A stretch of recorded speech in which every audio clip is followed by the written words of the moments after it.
Hello and welcome to another episode of the ADHD Goals podcast. I have a great guest for you today. Her name is Caitlin Whitmore. She is an ADHD coach and she has also got a degree in psychology and a master's in psychological research that she got at the University of Sheffield. And so her specialist topic that we're going to be discussing today is a big one. It's RSD, a rejection sensitivity dysphoria. So I'm quite excited to talk about that because I think it's a huge thing that lots of people with ADHD suffer with. So we've got a meaty topic to get into. But before we get started, how are you today, Caitlin? Yeah, I'm good, thank you. I've had COVID, so I'm just recovering from that. Oh, no. Yeah, it's not been too bad, to be fair. So I'm pretty much fine now. But yeah, wiped me out for like a week and a half. Oh, COVID's boring. That's so 2021. I know. I couldn't believe it. I was like, what? Yeah. Well, I hope you're feeling a little bit better now and refreshed and ready to go.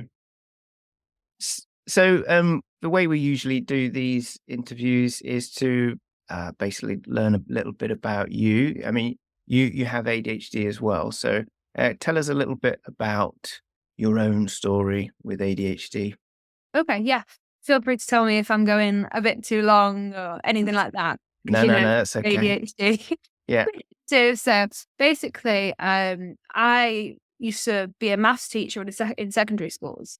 And yeah, I would never have thought that I had ADHD or anything until obviously I started working with kids with ADHD and was like, saw a lot of similarities with myself. And it was the SEN coordinator of the school who said, "You've got ADHD, haven't you?" I was like, "No, I don't think so." And she was like, "Oh, sorry, I just assumed because you talk like really fast when I was teaching and things, and the kids used to sit there like, you need to slow down and things like that." And she was, so that's what led me to initially getting just assessed. And because once she said it, and you start scrolling on social media and things start to resonate with you. I was like, this could be, I could have ADHD, to be fair. It sounds right. I just never thought of it before. And obviously it took me 2 years to get actually diagnosed, going through the NHS. But it was something that I kind of I knew I was going through the assessment process, but I wasn't really like, I was just kind of finding out a bit more about myself. I wasn't like, I need a diagnosis or I need medication because I was sort of managing, not too bad, but I just kind of wanted to, just to understand myself better. And I got assessed 2 years later, and that was just over a year ago now. Got diagnosed at 26. So, I've obviously gone through most of my life just blissfully unaware. And then, in the last year, a lot's changed. I wonder, you sort of said, you were managing it, but I wonder if did you notice that you were having any specific challenges that were causing issues? Yeah, absolutely. I mean, going through, I'd been to university and things, been such a perfectionist, always got great grades, but was such a perfectionist to the point where it just stressed me out. I was burning myself out, and it was just kind of like, if I wasn't being productive and I wasn't getting amazing grades, like I'd just feel so awful. Whereas, if everyone else got like a good grade, they'd be really happy with it. I'd just beat myself up and things and be really self-critical. And I think some of it was like RSD as well, which is obviously what we'll talk about. I think I struggled with that quite a lot, just with not knowing what it was though. Because I was, never felt like it lasted very long, but it always felt like after a specific event, like my emotions would just spike and I'd be like, it hit really deep, but actually didn't last very long, and I'd get over it, quite, the next day and things like that. So those sorts of things, whilst I still could function well and went to university and things, those things just made life a bit harder than, I suppose, what it should be. I'm just interested to know, did you do the saboteurs test? Yeah. Assessment? What was your top one? Perfectionism wasn't actually the top. I think it was second. What was my first one now? can't remember what it Was was. it hyperachiever? Maybe? That was the second one, I think. Or yeah, they were all along that kind of lines. It was like hyperachiever, perfectionism, and I can't remember what the other one was. Avoidance was the way of avoidance. Yeah. No, I always used to think, the term perfectionist was related to somebody who successfully did things perfectly all the Yeah.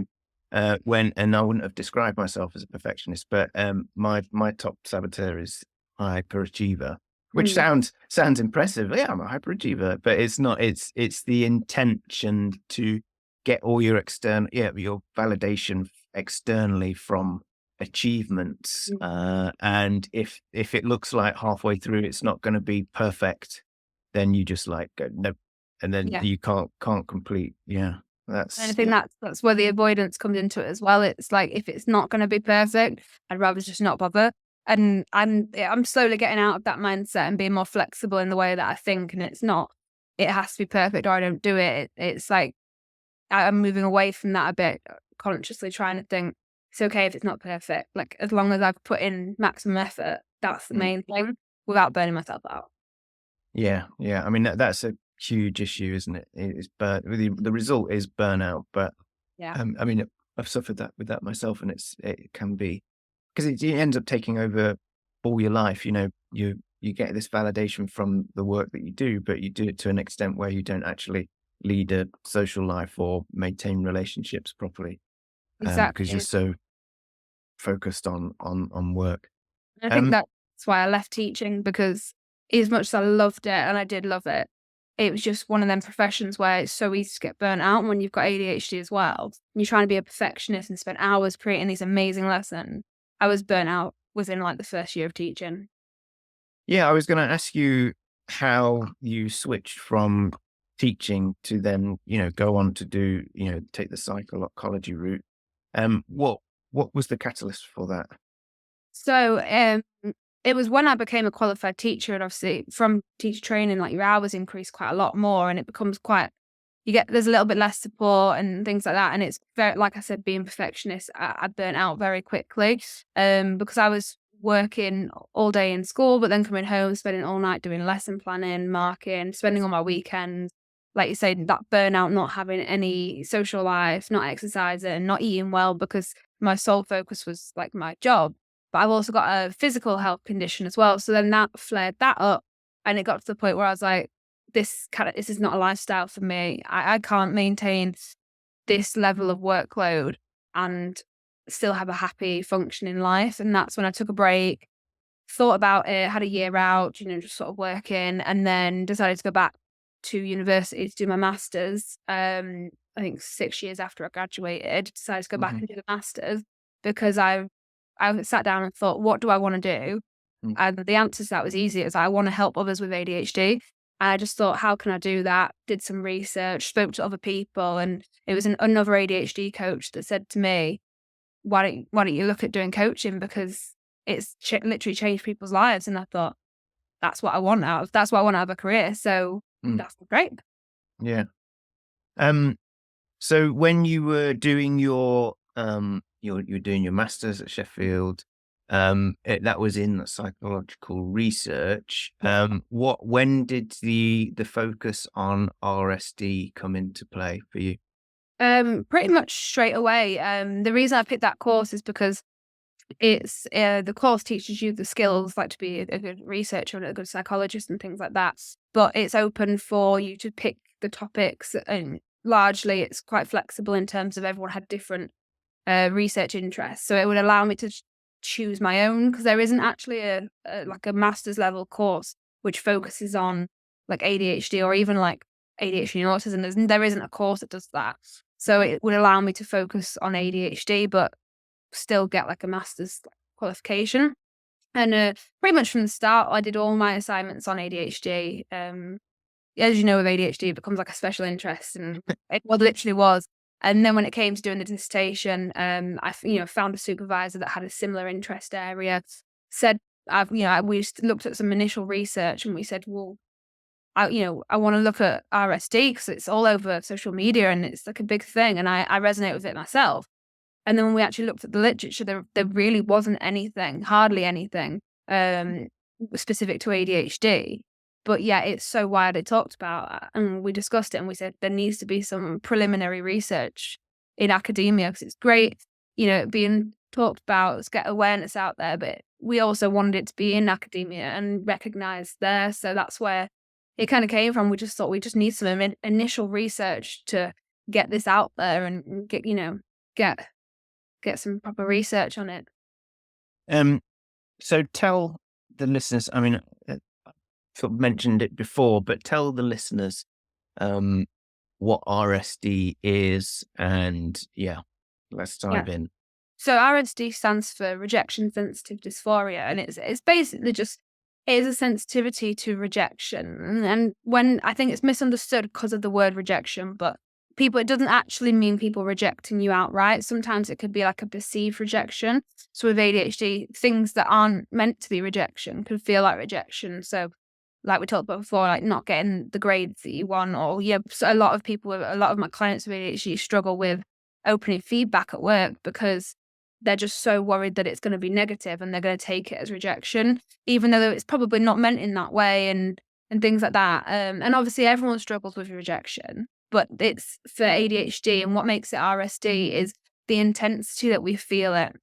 Is that we feel it really deeply, really gives us like a lot of emotional responses, and it's harder to shake off than, maybe someone who's neurotypical feel sad someone had rejected them but would move on quite quickly. So it's that intensity and like the duration that kind of makes it more so than like a neurotypical person.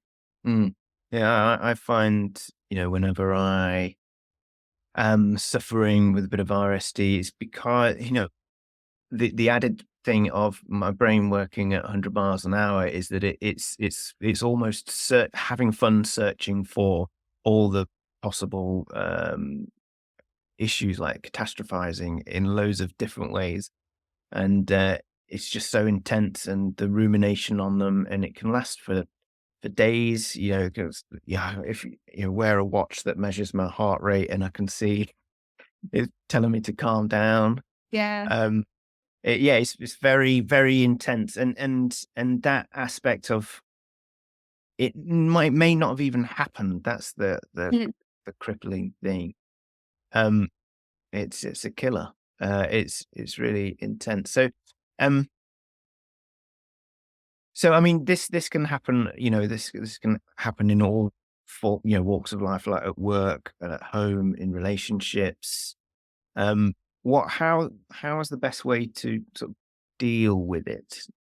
It's a tricky one because it's like you said, that rumination, that thought process. When you're in that moment, and obviously with ADHD, we have quite an impulsive response to things.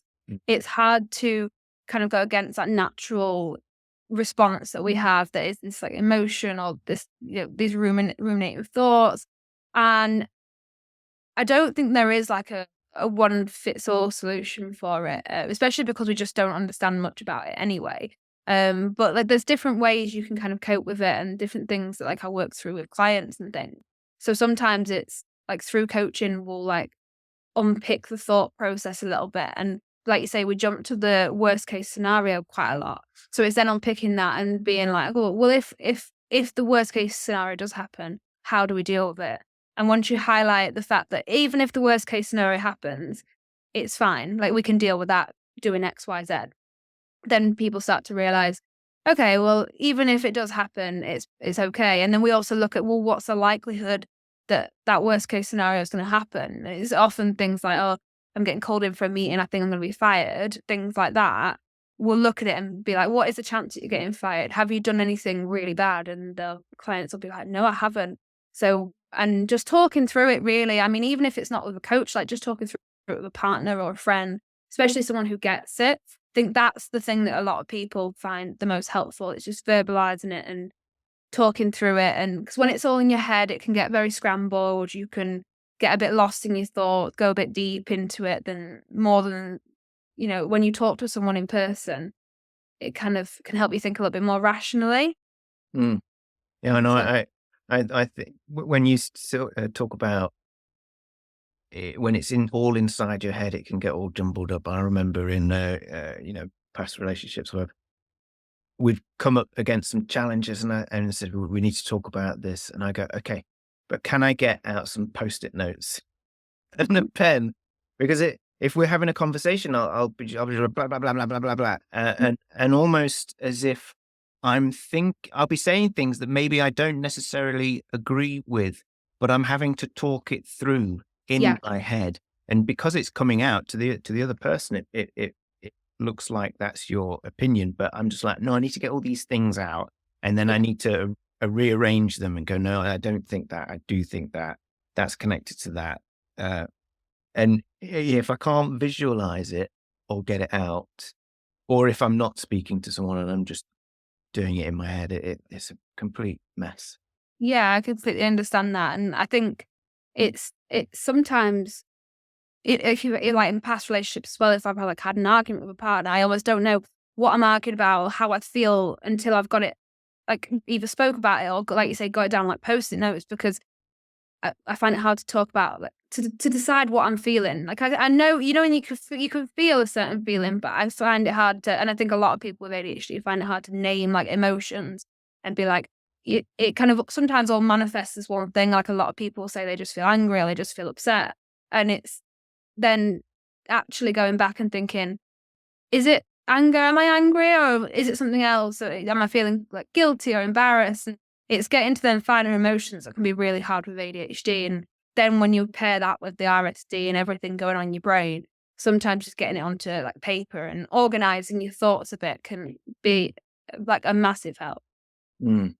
No, I've certainly in the past, before I knew I had ADHD and indeed what ADHD was and how it affects me, I wouldn't have been. I was very bad at figuring out what emotions I was feeling. I was just seeing the reaction or the causes of the reaction, and it was made it very difficult to sit down and talk that through with a partner. And indeed, it would often result in a lack of communication, Yeah. because I wouldn't necessarily think that it was me that was causing the issue or was having the issue. I thought, I'm just angry at what you're doing. Um, uh, but it's interesting, and I sometimes think about this analogy of the other when we're perceiving a rejection that hasn't necessarily happened, or we might be going through a conversation with a partner in our heads, not with them there in front of us, but you're thinking about all the possible things that this interaction is going to go badly, or how badly it's going to go.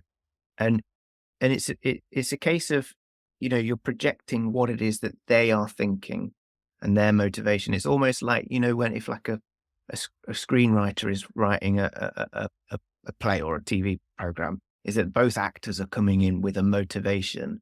And sometimes you're trying to guess what their motivation is. And therefore, if this X equals Y, they're going to feel this and reject you.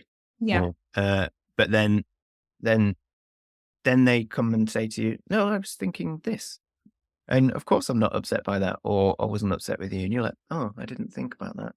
Yeah, that's it. And especially if you've got like a neurotypical partner, chances are their thought process isn't even going the way that you're thinking. So you're coming up with their thought process for them. And you're thinking they must be thinking this and thinking worst case scenario. And actually, when you open that communication, they say, oh, that never even crossed my mind. Can't believe you're thinking that. And it's not, sometimes just like verbalizing it and having that good communication could help you even get to that place where you're doing that, because you start to realize that what you're thinking is your interpretation of the situation, or how your partner's feeling, or even like a lot of people say they feel it like RSD in friendships as well, like especially like really close friends. If you feel like they're not texting you back or they haven't really got time for you and you're not a priority, it's kind of we'll just jump straight to that. It's me. Like that's the thing that came out in the research. Like that was the biggest thing, that the initial responses to like rejection or criticism or any kind of anything that felt like rejection, basically, most participants' responses, I think everybody bar one, said straight away jumped to, oh, they don't like me, or I've done something wrong. Like that self-critical response.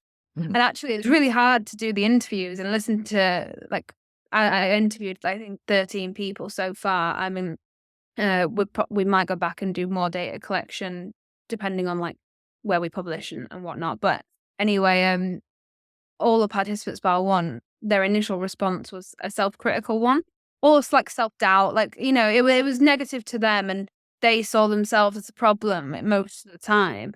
In most situations, it caused them to feel RSD. And that's really interesting because where does that come from? Like, you know, and that we don't know. Like, there's been a lot of hypotheses about where does RSD come from? How does it link to ADHD? And some people think that because if you grow up with ADHD, you get a lot of negative feedback throughout your life, get a lot of criticism. And a lot of participants did like say these things. They felt like through school they were told they didn't reach their potential or things like that, or they were distracted. So some people think, well, it might be because like, I don't want to say trauma because it might not be like that to that level, but just growing up receiving a lot of criticism can then make you self-critical. But I find that so interesting because, like I say, I was like a hyperachiever in school. So I didn't get criticism in school because I tried so hard not to get criticism. Like I wouldn't do anything wrong. I didn't like being told off. I wanted to get the best grade. And yeah, like, I've got a great family, and I don't really feel like I ever, because I never knew I had ADHD. So I didn't grow up, you know, knowing I had ADHD. And I didn't grow up being criticized. But yeah, I still feel RSD the same as, you know, a lot of my participants who said that they felt like it had come from receiving criticism growing up. So it's really interesting to kind of, and I'd love to see some research soon that looks into how RSD is linking with ADHD and like where it kind of comes from, and I think that will help us sort of tackle it as well. I wonder if it's the research has been done, but I know the research on women and ADHD is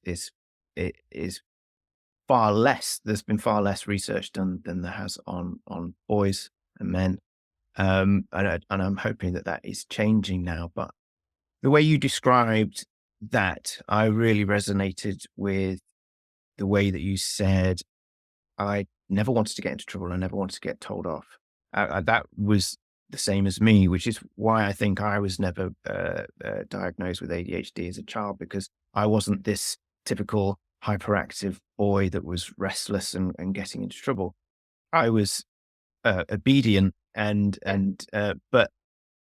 you know, during school when everything was sort of regimented and you were here, there, everywhere, it was fine. But it was sort of out, you know, after you know, in adulthood where, you know, that you've got more freedom to take control of your life, that you end up less able to do so. And then for all that potential that you had at school or through university or whatever, you start thinking, well, why am I not doing as well as I thought I was going to do? And then you start, you know, the more evidence that you pick up of not being able to finish projects or finish, you know, pursue hobbies that you thought were going to, you know, change your life.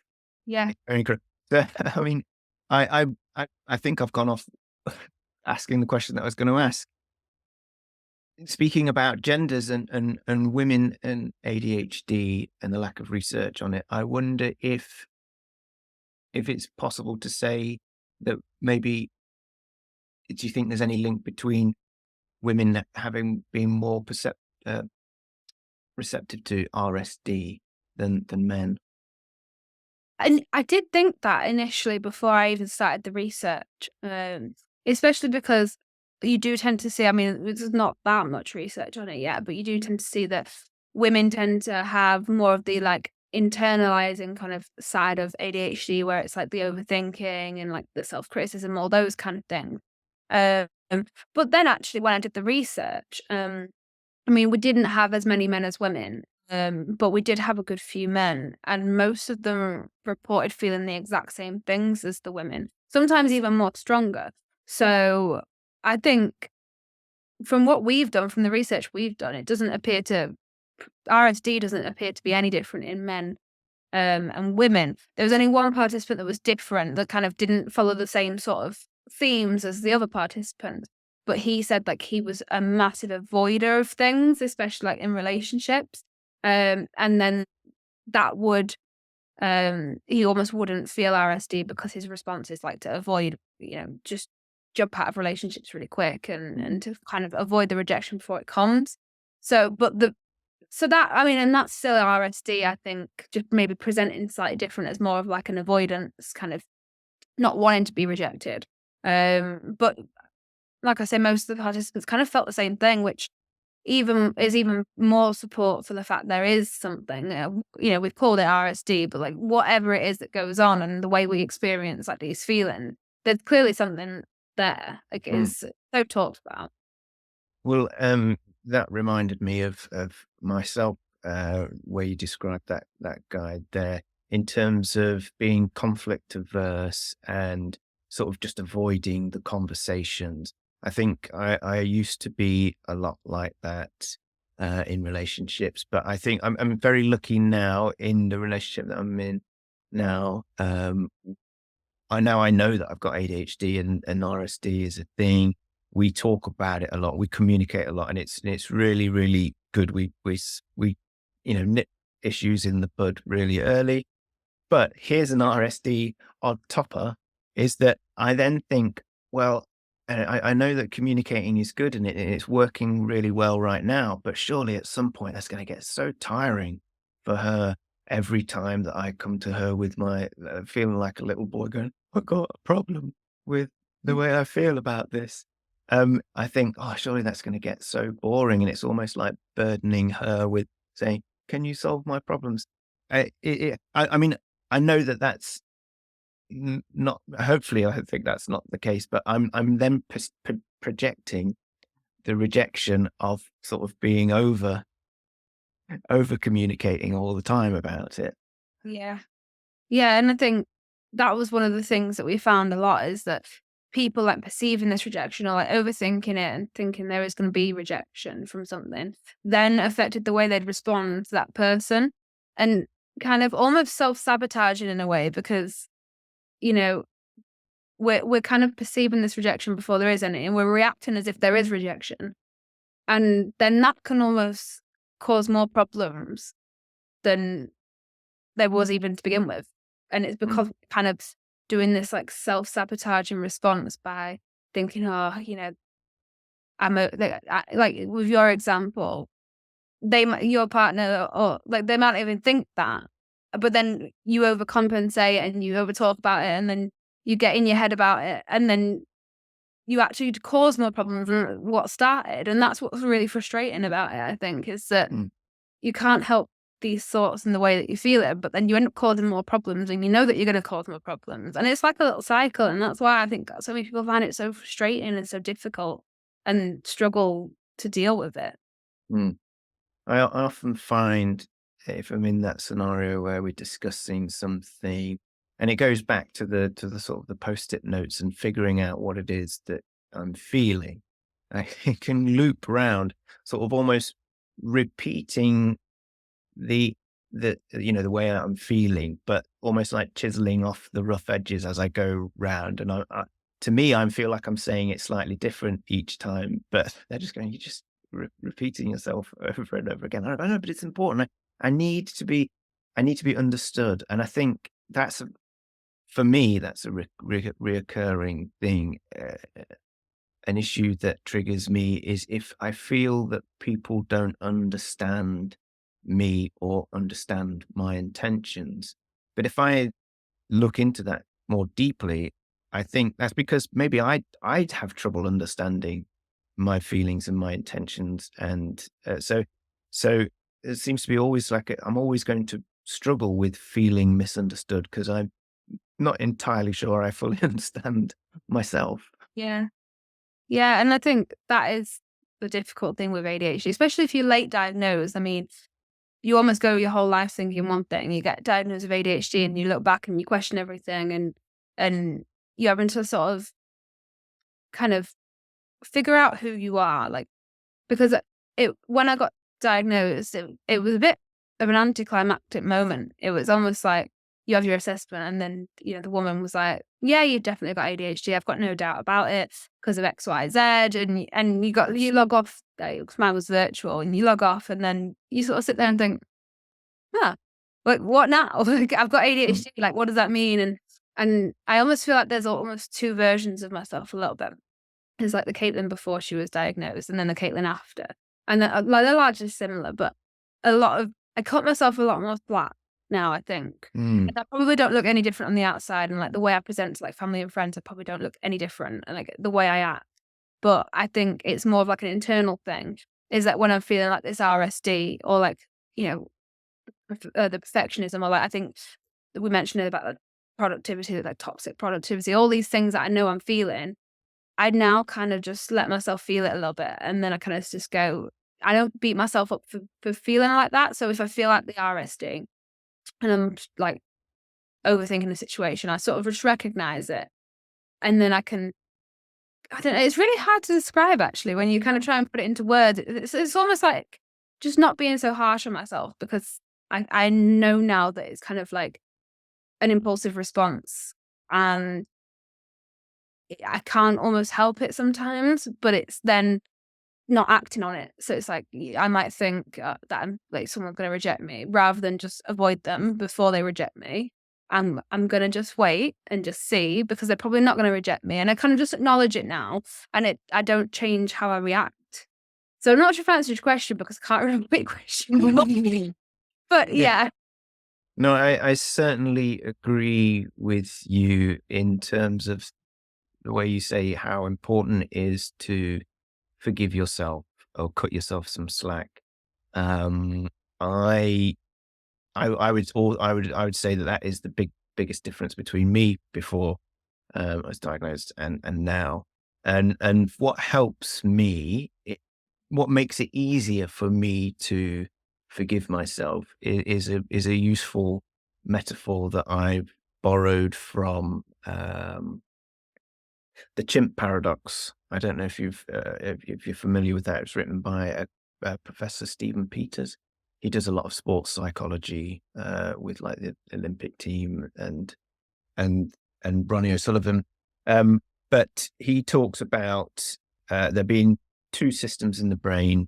There's the chimp brain, which is your autopilot. It's like the oldest part that you've brought with us evolutionary from our ancestors, that like the chimp that we use in the jungle to keep us safe. So that's looking after our fight, flight, and freeze responses. And then we've evolved to develop the other system, which is our human brain. And that's what we identify our personality with, the human brain, because it projects into the future, thinks about who we want to be, who we identify as. So we feel like we are the human brain, but then we can't understand why when the chimp is in charge on autopilot and flighting and freezing, we can't understand why we're not achieving what we want to achieve, because it feels like they're pulling. It's like a tug of war that they're both trying to keep us safe and look out for us, but the one's trying to get towards a goal and the other one's like trying to avoid it in case it goes wrong. And I think by thinking about it, about like being two players inside the brain, it allows me to say that wasn't me, that was the chimp inside me. And now it's my job to look after that chimp, is to soothe it, reassure it, and be prepared for when it's it's triggered and it gets in charge. So that forgiveness part, because before then I was always, anything that went wrong or I didn't do well, I was negatively labeling myself with it. It is still me doing it, but I know I'm not doing it intentionally, or I know why it's happening now. Yeah. And I get that. And I think that's what a lot of people, like, when you asked earlier, like how do we sort of like deal with RSD? Everyone deals with it differently, but for me, I think the forgiveness and like the having some like self-empathy, that is the main thing. It's almost because traditional CBT and things will teach you to sort of reframe your thoughts.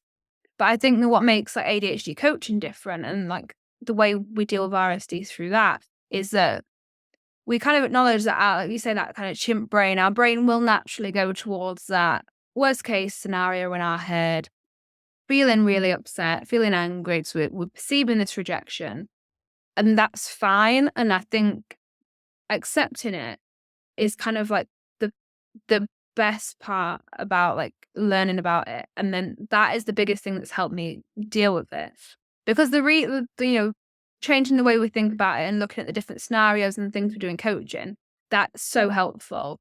But actually, when I'm on my own and I'm not having sessions with my own coach, it's the thing that's most helpful is just cutting myself a little bit of slack and just not being self-critical if I do feel this way. And that's kind of the motivation for doing the research in the first place, just because if we get more research and we get it out there to the ADHD community and to people that are neurotypical, and just sort of spread awareness and just, tell people that this is a thing, people with ADHD, feel this, it'll help people with ADHD accept it and think, oh, there's other people that are in a similar boat to me. This is normal for me with my ADHD, and I can like kind of manage it now and like learn to manage it. But also on the other side, it just takes sometimes really, really small things, like little small steps that people can do to just kind of stop RSD being triggered in the first place. And it's things like as simple as if at work, if you've disclosed your ADHD, as part of that conversation, telling your boss, when you send me a message to say, I've got a meeting at 5 p.m., just pre-framing it with, this is just to talk about X, or, this is just to, don't panic, this is just a yearly review, everyone has one. Like, just literally saying those words can make the world difference to that person with ADHD, and it stops them spiraling and spending all day thinking about it and worrying about it. And it takes very little effort on the other person's part. And I think that's why it needs to be have more awareness and more communication, just to put these little things in place to help us, because they take no effort really. Yeah, I think that's a big one at work, isn't it? Can we have a quick chat? You go, we're going to get fired. Honestly, I've done it before with because I've always worked like a couple of different jobs. I struggle because I get bored. I don't like to work one job. And so I was at one job during the day, and my other job texted me and said, can you pop in tonight so we can have a chat? And I spent all day thinking about it. I left work on my lunch to go to the other job to find out what it was about, to then go back to my proper job and forgo my lunch break just to find out what it was about. And I got there and she was like, what are you doing here already? And I was like, I just had to know. And she was like, oh, there's nothing important. Just needed to do some admin. And I felt compelled to go because I was just panicking and thinking the worst case scenario and things like that. And it ruined my day. And like it needn't have done really. If, just being pre-framed with just a sentence to say what it's about, or, things like that. Yeah, I mean, even in like relationships, if somebody says, "Oh, I've got something to tell you," and you go, "And that's it? What? No, you got to tell me now. No, I'll tell you later. No, you got to tell me now." Yeah, that's it. And it just that it takes little effort from the other person to do these little things. But it would make such a massive difference, especially like in work. I mean, these are just reasonable adjustments as far as I'm concerned. Well, you talk about reasonable adjustments, and you mentioned the word disclosing at work just before, and I would guess that there's a big fear about doing that, and obviously there's RSD involved in that. Is what's going to happen when I disclose at work? Are they going to squeeze me out? Are they going to mollycoddle me, or that can be a big thing. So do you have any advice on ways in which somebody can disclose at work and sort of ease the fear of RSD, that causing RSD?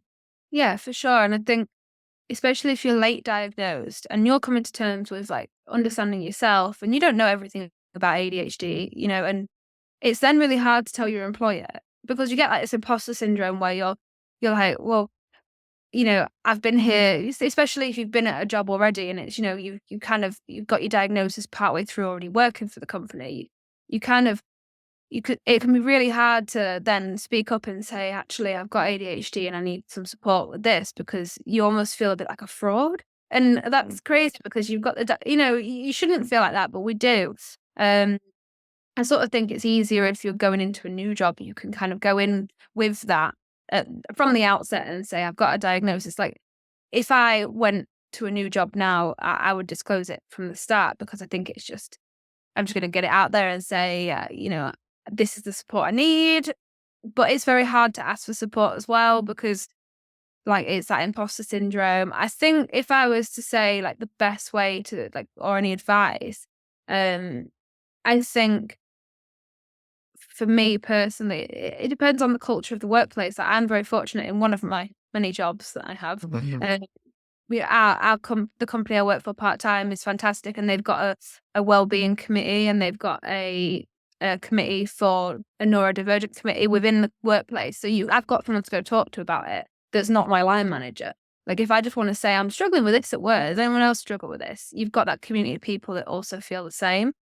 But obviously, if you don't have that in a company, it's then you've got to go to your line manager, and that can be a very difficult conversation. But I think the thing to remember is your line manager should support you.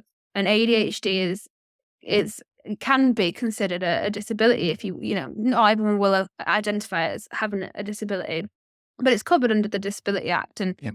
And so your employer needs to give you reasonable adjustments. And as long as you're not asking for anything crazy, there's so many things you can ask for to support you that your employer should support you with. It's just having that conversation, that initial conversation, that's scary. But most employers and most line managers should take it seriously, and they should put in place support. And a lot of times I think with ADHD is we don't know what support we need. We know we're struggling, but we don't know what we need. So then it's just having that open communication. You can look online, like when I applied for access to work, I would look at what other people had got, and I would see, would that help me and would that not help me? Because I knew what the problem was, but I didn't know how to fix it. And again, coaching can just help with that. It's like talking it through with someone else, and that, saying this is what I struggle with, and they can say, well, how could you, what support could your employer give you to help you with that? So I think the theme is communication, and just, I think trying not to be self-critical and being strong in the fact that, you've got your diagnosis and you're entitled to the support. So if they don't support you in that, that's a red flag anyway. Yeah, I think we're at a sort of a tipping point where more and more people are discovering that they've got ADHD. I'm going to sneeze. Goodness, oh, it's gone. And so this is going to crop up more and more for businesses in terms of being able to deal with it. And so I think it's really important that employers sort of become a bit more knowledgeable about what the reasonable adjustments are, and how they can support members of staff. Maybe by not waiting for somebody to disclose, because if the employee is fearing that they're going to be an outcast or whatever, or is fearing disclosing, maybe if they just come out and say, look, we're looking into supporting people with neurodiverse, and if you want to disclose, then you will get support, and it might be a bit more helpful. But yes, it's a challenging topic, and a big, scary one. It can be, but it doesn't necessarily have to be. And access to work is really important too, like you said. I wonder, we've talked about the coaching side of things quite a bit, and I'm just interested to know specifically, because you've got the psychology background. How would you forgive my ignorance on that. Doing a psychology degree and doing a master's in psychological research, would that make you a psychologist at all, or is that a different thing? And then my next question is, what's the difference between that and a coach? Yes. So, I mean, both courses are accredited by like the British Psychological Association. Mhm. So, but I think when you say psychologist, I think you're thinking like clinical psychologist, which is more like, if you went to see a psychologist, like they would be probably a clinical psychologist or maybe like an educational psychologist. So for that, you have to do a clinical psychology doctorate after. I mean, you can do it after like your undergrad, but a lot of people do masters first because they're very competitive. Mhm. So I guess I'm in that sense, I'm not a psychologist because I'm not a clinical psychologist, but my courses are registered under um, the British Psychological Association. So I guess I am in a sense. But the difference with coaching is, and the reason because I did consider like the clinical psychology route. And the reason I didn't personally is probably more of a selfish thing than anything. But I wanted to work with people with ADHD like that. And when you get a hyper focus with ADHD, like what you want to do. I want to work with people with ADHD and I want to do it now. So when I was looking at the courses, they are great because they give you loads of experience in different areas. So, you work with people with like Alzheimer's, you work with children, you work with people with ADHD, work with people with mental health problems. So you work with a wide range of people and you have to get obviously the certification to be a psychologist. But for me, I almost didn't want to waste time. Almost all them other, all them other professions and specialisms are so important. It's just not what I was interested in. So that's what led me to the coaching because I thought I just want to work directly with people with ADHD. I don't want to work within a big company and kind of have a little bit to do with ADHD. I just want my whole role to be helping people. I don't want to waste time doing anything that's not going to help people with ADHD. And then when I spoke to other people, and there was another ADHD coach, she's also got a degree in psychology, and she was training through ADHD Works at the time when I was asking about it, and she just couldn't say enough good things about like the course and about coaching. She'd a coaching herself, and I just looked into it more and I thought practical solution, like that is the difference, I think, between a psychologist. If you go to a therapist or a psychologist, it's a lot of unpicking things about your past, about yourself, like really going into like those thought processes and who you are as a person. Whereas coaching is more practical solutions. So it's like identify the problem, identify the triggers, then work with the coach to figure out how to overcome that in a practical way. And I think the practicalness of it is what makes it so successful with ADHD, because all we want with ADHD is a way to fix it. We just want to, this is my problem, how do I fix it? And that's what coaching kind of does. Obviously, it doesn't fix all of our problems. Mhm. But it just works on highlighting, like figuring out the best way for you. And it's not a one size fits all approach, even with ADHD. So a lot of my clients will go through 3 or 4 different options of ways we can work around it to find one that suits that client specifically, because every client's different and every person with ADHD is different as well. So I guess, yeah, that's the difference between being maybe a psychologist and a coach. Mm. That last thing that you said about, trying 3 or 4 different things to find the solution that fits, and even then, you know, that solution may have a shelf life because of the interest-based nervous system. You're gonna get bored with it, and Yeah. therefore you're gonna stop doing it. So, I mean, I used to be a UX designer for 12 years, and the philosophy behind that is sort of continuously testing and optimizing sort of web pages or app uh, screens and stuff like that. So you're always testing. Does this work? An A/B test. Does this work or does that work? Which one works best? And how can I optimize it over time? And if I keep testing it, I'll notice if the performance drops off. So what I'm trying to say is it allows you to embrace failure a little bit more. You're coming to it with an open mind of, I'm going to see if this works. Um, and if it doesn't, I'm going to see if this works. And it's more about learning than it is about, I mean, it's making it okay to fail because you see the failure as an experiment that you've learnt from, rather than saying, I failed, therefore I am a failure. Yeah, and I think that's basically like the ethos of coaching is like it's okay to, and especially ADHD coaching, like that's what makes it so successful for a lot of people is that a lot of ADHD coaches either have ADHD themselves or they've worked really closely with people with ADHD. So you see it through like that ADHD lens.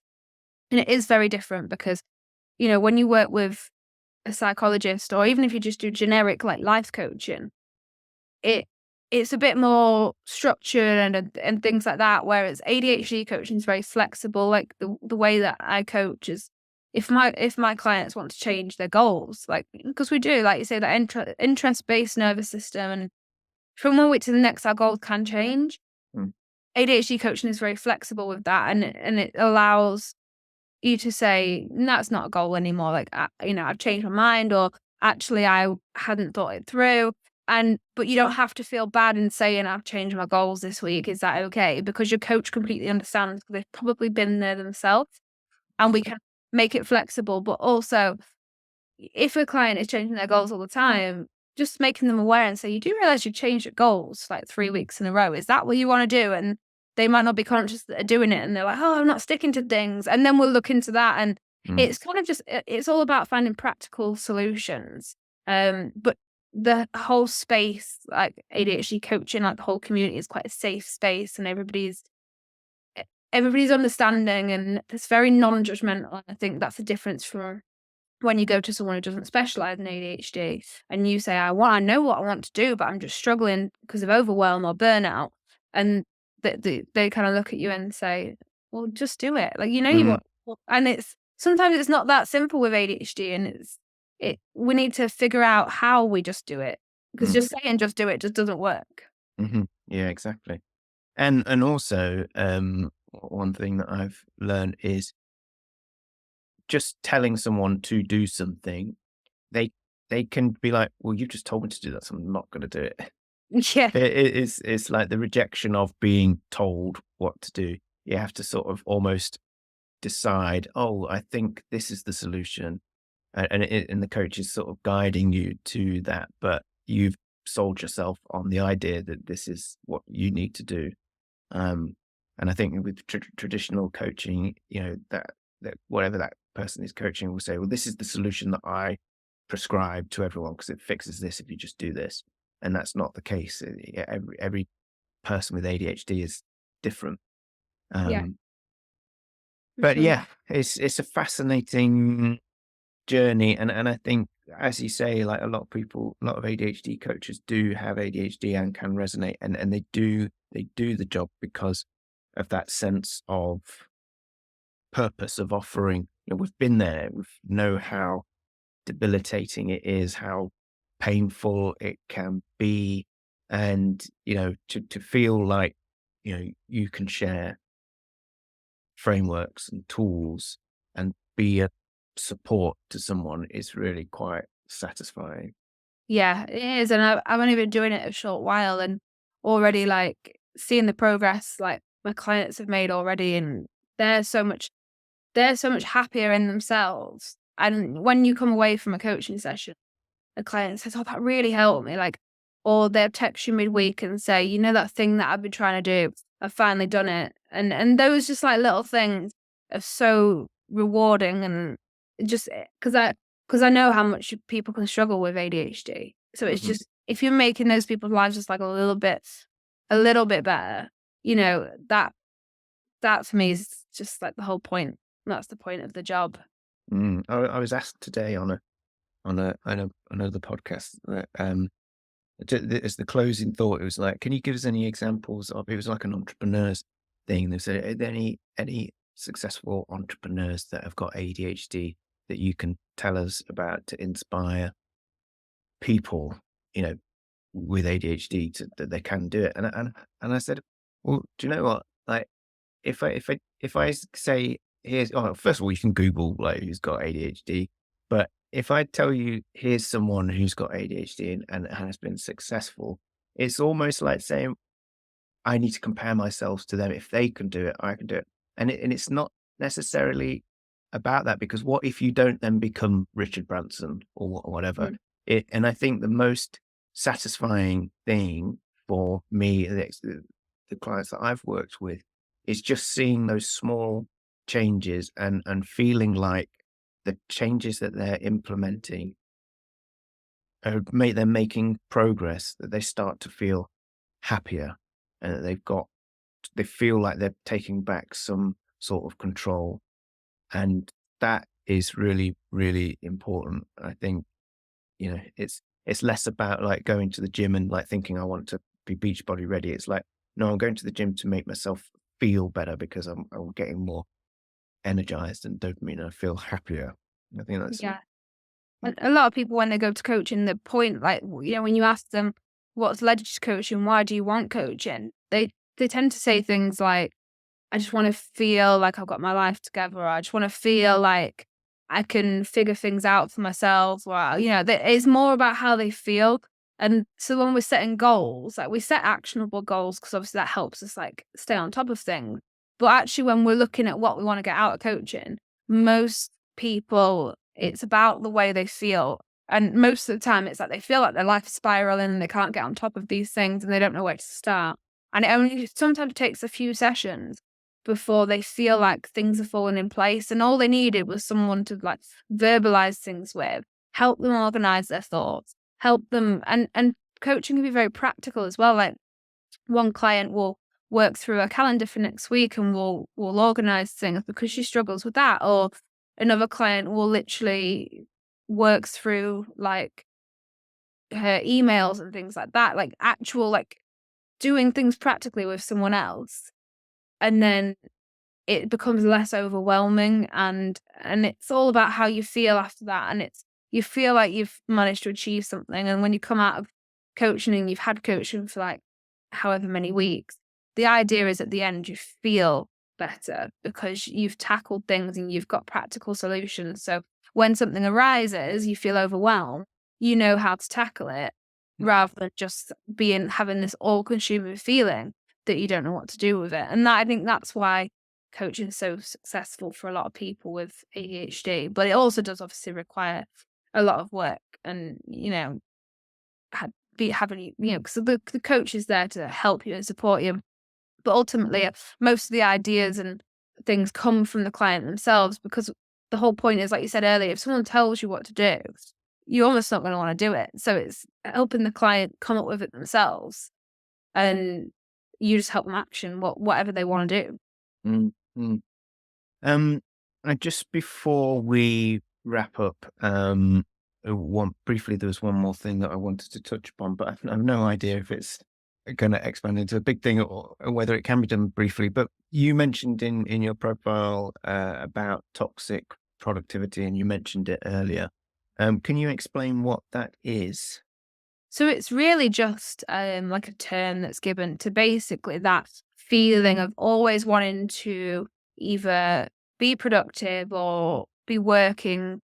So it's like common with a lot of people with ADHD is we almost don't know when to switch off, because we feel guilty for relaxing and doing these things that we enjoy, because we get very all consumed, like I said, all or nothing kind of thing. And we get all consumed by work, and it's kind of counteracting toxic productivity is saying it's okay to rest. Like you don't have to be productive 100% of the time. And actually, if when you're resting and you're not being productive, you feel guilty, it's not a rest, and that's just leading to burnout. So it's kind of saying to clients, planning time to not be productive, planning time where you're focusing on things like, doing things you enjoy or self-care, that those kind of things kind of go by the wayside a little bit with ADHD, because we can get so hung up on work and wanting, especially if you're I have quite a few clients that are self-employed, and they feel this probably the most because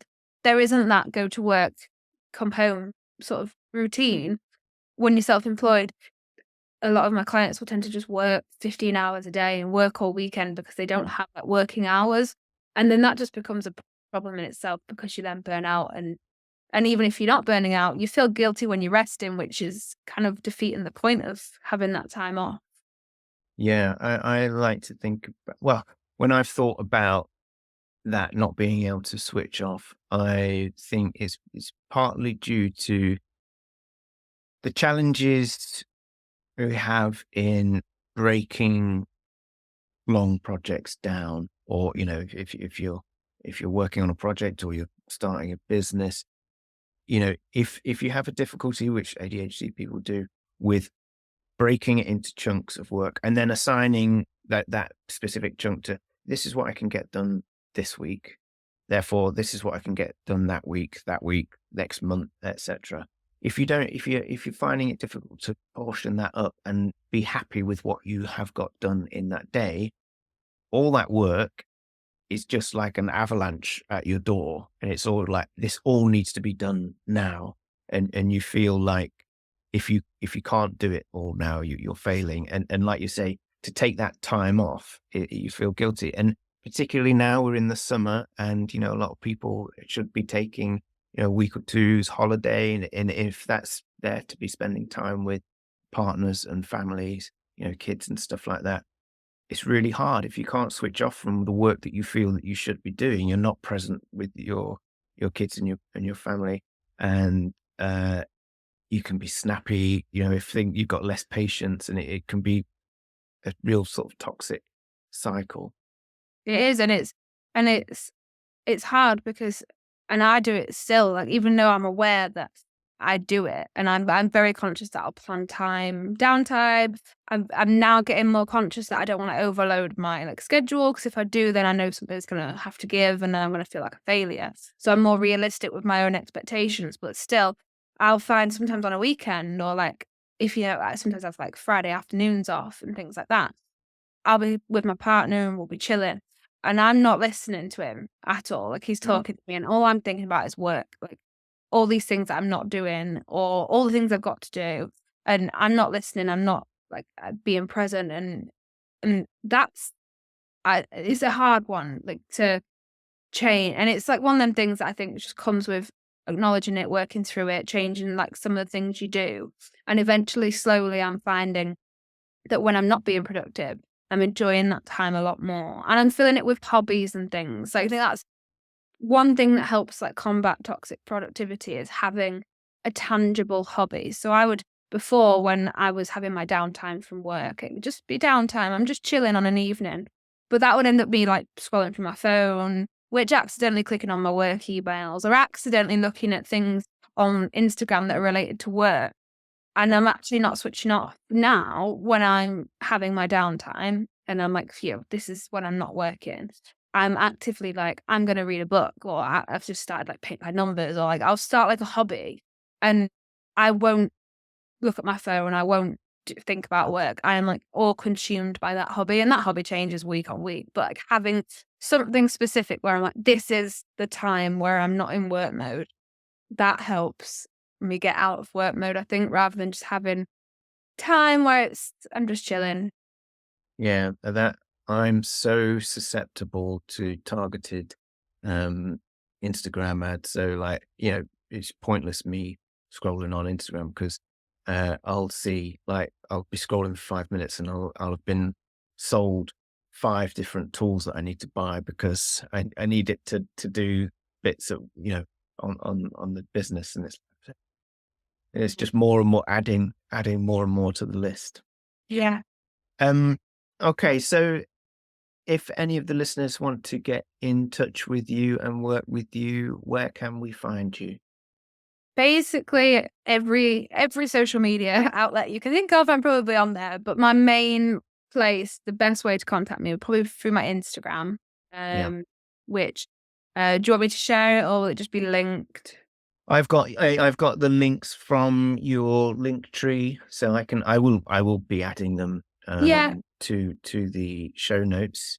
I My wonder I yeah. wonder if, I mean, are you working with any specific people, or is it just general, anybody who needs help? Basically anyone that needs help. And my clients come from all walks of life, sort of thing. But the thing I would say, my sort of specialism, if you like, is sort of university level, like, students at university. I help a few different students at university because that's like I think we talked about earlier, transition from school to university, and like that freedom and the lack of structure in life, that that's difficult. So I work with a lot of university students, but also students coming out of university that are transitioning into, like, should we say, like adult life, working life, and find that transition difficult as well. And I think having that lived experience of doing a master's later in life and doing an undergrad and juggling all other things, I think I understand a lot of the challenges that come with opening feedback, burnout, like struggling to plan your time when you've suddenly got all this time and no structure to your day. So having said that, I'd say that's my specialism. That's, I work with a lot of people in that sort of area, but that's probably only half my clients. My other clients are small business owners or just people people that are trying to understand their ADHD, trying to just make some changes and kind of know what they want to achieve. So yeah, that's kind of who I work with. You know what? I've actually just thought of someone who is actually, I think, at Sheffield University, who might need to connect you with them. Yeah. Cool. Okay. Well, thank you so much for joining me on the show. It's been a pleasure to chat with you. Yeah. And I wish you all the best with helping people with RSD and ADHD. So thank you so much. Thank you for having me. No worries. Take care. Cheers. Bye. Well, there we have it. Thank you so much for listening this far. If you want to hear more episodes, then please subscribe on YouTube or whatever podcast platform you use. It really helps to spread the word. So if you know anyone this episode could help, then please share it with your friends. If you want to follow me on social media, I am on Instagram at ADHD_goals, and you can find me on Facebook too. If you want to get in touch with the show, then you can email me at hello@adhdgoals.co. And finally, if you're struggling to manage your ADHD and you would like me to be your coach, then please head over to my website and get in touch. Until next time, bye for now.